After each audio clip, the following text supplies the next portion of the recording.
wabarakatuh. Perkenalkan, nama saya Mariuni Putri dengan NIM 20040750033 dari kelas M02. Pada kesempatan kali ini, saya akan mempresentasikan isi dari meme mapping yang telah saya buat, di mana meme mapping ini berisi dari 9 topik. Nah, untuk topik yang pertama ada hakikat pendidikan. Menurut Undang-Undang Republik Indonesia Nomor 20 Tahun 2003 pada bab 1 pasal 1 ayat 1 yang menjelaskan bahwa pendidikan adalah usaha sadar dan perencanaan untuk mewujudkan suasana belajar dan proses pembelajaran agar peserta didik dapat secara aktif mengembangkan potensi dirinya untuk memiliki kekuatan spiritual keagamaan, pengendalian diri, kepribadian, kecerdasan, akhlak mulia, serta keterampilan yang diperlukan dirinya dalam masyarakat, bangsa, dan negara. Selanjutnya untuk topik yang kedua, yaitu hubungan pendidikan, martabat, dan hak asasi manusia. Yang pertama, hubungan pendidikan dengan martabat. Hakikat, tugas, dan tujuan hidup manusia tiada lain adalah menjadi manusia. Tugas dan tujuan hidup manusia adalah membangun atau mengadakan dirinya mendekati manusia yang ideal. Inilah yang dalam filsafat disebut sebagai self-realization atau biasa disebut dengan realisasi diri. Nah, realisasi diri ini erat hubungannya dengan pandangan tentang hakikat manusia yang dapat kita pelajari dengan bersumber dari agama ataupun filsafat. Terus yang kedua, hubungan pendidikan dengan hak asasi manusia. Pendidikan sebagai upaya agar manusia memperoleh hak-haknya yang asasi.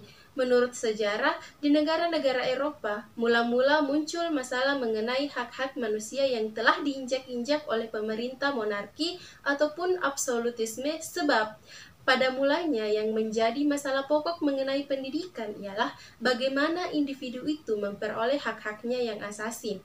Oleh karena itu, tugas negara adalah menjamin berkembangnya hak-hak individu tersebut. Nah, selanjutnya untuk topik yang ketiga yaitu hakikat, jenis, fungsi, dan dampak tripusat pendidikan. Tripusat pendidikan adalah konsep pendidikan yang dikemukakan oleh Bapak Ki Hajar Dewantara, pendiri Taman Siswa yang diakui sebagai Bapak Pendidikan Nasional. Tripusat pendidikan yang dimaksudkan di sini adalah lingkungan pendidikan yang meliputi pendidikan di lingkungan keluarga, pendidikan di lingkungan sekolah, dan pendidikan di lingkungan masyarakat. Pendidikan memainkan peranan yang teramat penting dalam kaitannya dengan kemajuan pembangunan sebuah tatanan masyarakat. Pendidikan memiliki keterkaitan dengan lingkungan sosial yang mencakup lingkungan keluarga, lingkungan sekolahan, dan lingkungan masyarakatan. Tripusat pendidikan tersebut merupakan sebuah bangunan ikatan kokoh hubungan antar elemen satu dengan elemen lain yang saling berkaitan dan saling mempengaruhi. Apabila mengalami penurunan atau lemah pada posisi keluarga, akan memicu dampak baru pada tahap sekolah dan berjalan sampai pada masyarakat. Sebaliknya, apabila tripusat pendidikan ini memiliki bangunan yang kokoh satu dengan yang lainnya, pembangunan dan kemajuan suatu peradaban masyarakat akan terwujud. Selanjutnya untuk topik yang keempat, yaitu fungsi, tujuan, dan karakteristik pendidikan sekolah dasar. Pendidikan sekolah dasar adalah pendidikan anak yang berusia 7-13 tahun sebagai pendidikan di tingkat dasar yang dikembangkan sesuai dengan satuan pendidikan, potensi daerah, dan sosial budaya. Tujuan pendidikan yaitu mencerdaskan kehidupan bangsa dan mengembangkan manusia yang seutuhnya, yaitu beriman dan bertakwa kepada Tuhan Yang Maha Esa dan berbudi pekerti luhur, memiliki pengetahuan dan keterampilan, kesehatan jasmani dan rohani, kepribadian yang baik dan mandiri, serta memiliki rasa tanggung jawab yang tinggi kepada masyarakat. Undang-Undang Nomor 2 Tahun 1985. Dengan melalui pendidikan dasar, maka peserta didik akan dibekali kemampuan dasar yang terkait dengan kemampuan berpikir secara kritis, membaca, menulis, berhitung, dan penugasan-penugasan dasar untuk mempelajari sains teks serta kemampuan dalam 20 berkomunikasi yang merupakan suatu tuntunan kemampuan minimal dalam kehidupan bermasyarakat. Adapun ciri-ciri pendidikan sekolah dasar yaitu guru SD, siswa, kurikulum, pembelajaran, dan tempat atau gedung serta peralatan. Nah, selanjutnya untuk topik yang kelima yaitu peranan guru, orang tua, dan masyarakat dalam pendidikan sekolah dasar. Menurut Hasbullah dalam Purnawati, sebagai orang tua yang memegang tanggung jawab dalam pendidikan anak-anaknya, maka peran orang tua yaitu sebagai pengamatan pertama pada masa anak-anak, sebagai penjamin kehidupan emosional anak, sebagai orang yang menanamkan pendidikan moral, sebagai orang yang memberikan dasar pendidikan sosial, serta sebagai peletak dasar-dasar keagamaan. Sedangkan untuk peran guru dalam pendidikan sekolah dasar adalah sebagai fasilitator dan pemimpin dalam proses pembelajaran siswa. Sedangkan untuk masyarakat berperan serta dalam mendirikan dan membiayai sekolah. Nah, selanjutnya untuk topik yang keenam yaitu aturan profesi guru dalam melaksanakan tugas sebagai guru sekolah dasar. Aturan profesi guru dalam melakukan tugas sebagai pendidik merupakan hal yang penting dalam dunia pendidikan. Guru sekolah dasar memiliki peran penting dalam membentuk karakter siswa dan memberikan pengetahuan serta keterampilan yang diperlukan dalam kehidupan sehari-hari. Aturan profesi guru terdiri dari etika, kerja, dan tugas-tugas yang harus dilakukan oleh guru dalam melaksanakan tugasnya. Aturan profesi guru perlu ditegakkan untuk memastikan bahwa guru dapat melaksanakan tugasnya dengan baik, memberikan pengajaran yang berkualitas, dan membentuk karakter siswa dengan baik.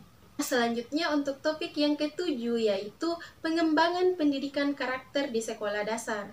Selain upaya yang dilakukan oleh pemerintah dalam pengembangan pendidikan karakter di sekolah, perlu adanya kontribusi dan peran aktif dari pihak sekolah maupun guru.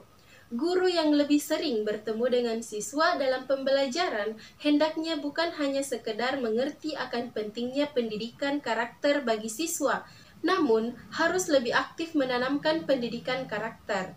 Beberapa upaya dalam mengembangkan pendidikan karakter di sekolah dapat dilakukan melalui kurikulum, bahan ajar, ekstrakurikuler, dan budaya sekolah. Nah, selanjutnya untuk topik yang ke-8 yaitu hakikat pendidikan multikultural di sekolah dasar. Multikultural merupakan suatu rangkaian kepercayaan dan penjelasan yang mengakui dan menilai pentingnya keragaman budaya dan etnis di dalam membentuk gaya hidup, pengalaman sosial, identitas pribadi, kesempatan pendidikan dari individu, kelompok maupun negara. Pendidikan multikultural adalah ide, gerakan pembaharuan pendidikan, dan proses pendidikan yang tujuan utamanya adalah untuk mengubah struktur lembaga pendidikan, supaya siswa baik pria maupun wanita, siswa berkebutuhan khusus, dan siswa yang merupakan anggota dari kelompok ras, etnis, dan kultur yang bermacam-macam itu akan memiliki kesempatan yang sama untuk mencapai prestasi akademis di sekolah.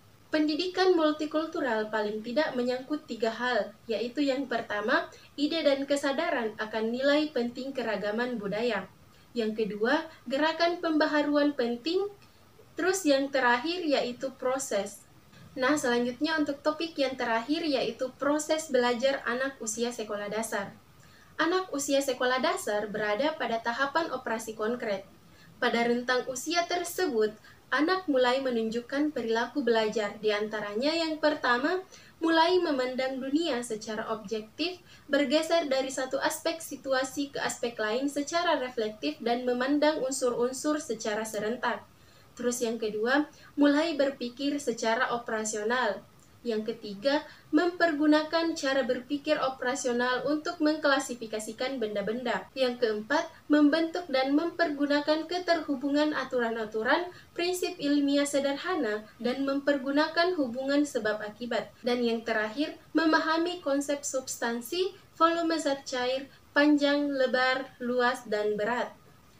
Aktivitas belajar terbagi menjadi beberapa jenis, yaitu visual aktivitas, lisan kegiatan, mendengarkan kegiatan, menggambarkan kegiatan, motor kegiatan, jiwa kegiatan, dan emosional kegiatan.